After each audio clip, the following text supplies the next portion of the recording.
สวัสดีค่ะยินดีต้อนรับเข้าสู่ช่องโปจกสรัม Ya, Romelo guys, selamat datang kembali di Pojok Seram. Hari ini gue akan menceritakan film Thailand yang berjudul Haunted Drum. Film ini akan kita bagi menjadi dua ya. Hayo kita mulai.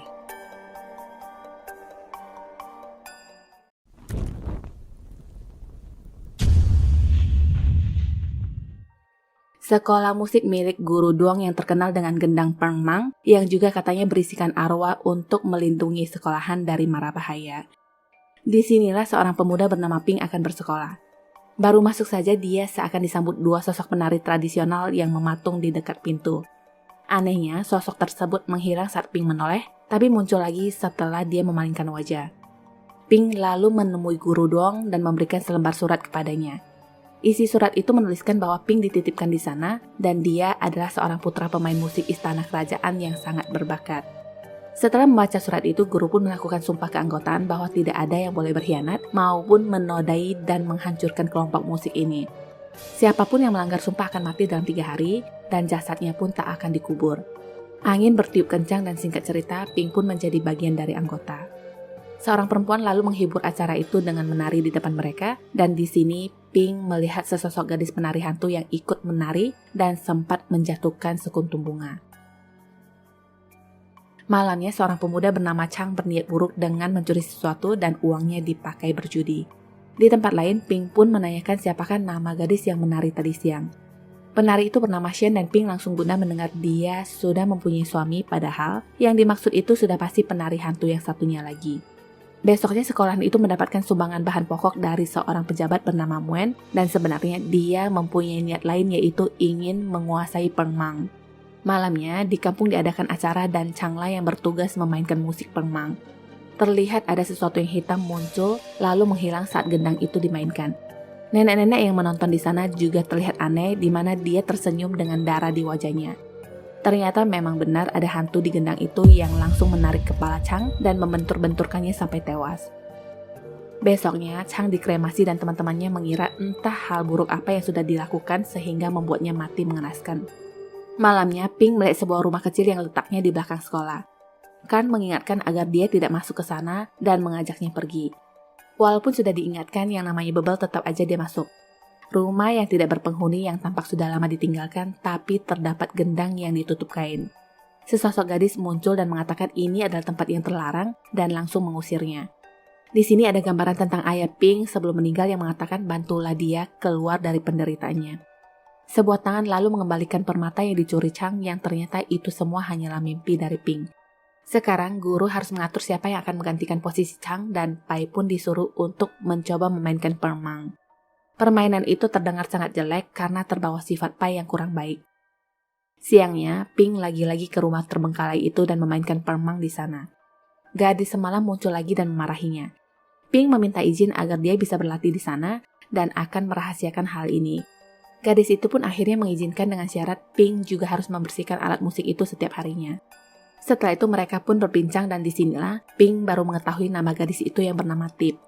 Ping berkata dialah yang dilihat sewaktu dia diterima menjadi anggota, tapi Tip mengaku dia bukanlah bagian dari sekolahan. Tip berkata akan mengusirnya jika Ping terus bawel, lalu dia pun berjalan pergi. Galak bener.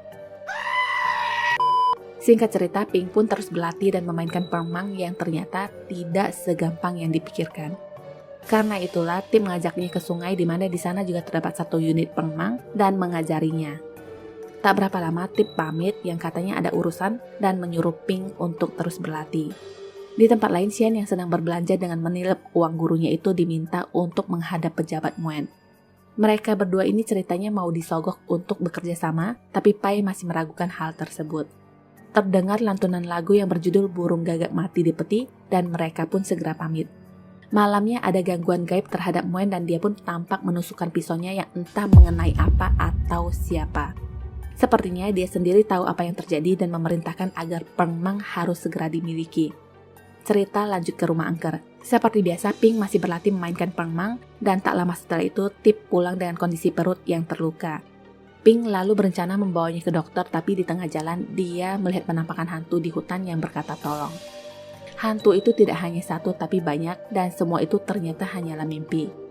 Sebenarnya mungkin itu bukanlah mimpi, tapi apa yang terjadi barusan dan luka di bagian perut Tip sendiri juga belum teratasi. Guru mendapati patung persembahannya mengeluarkan banyak darah dan dia pun segera mencoba menanganinya seolah-olah patung tersebut adalah manusia.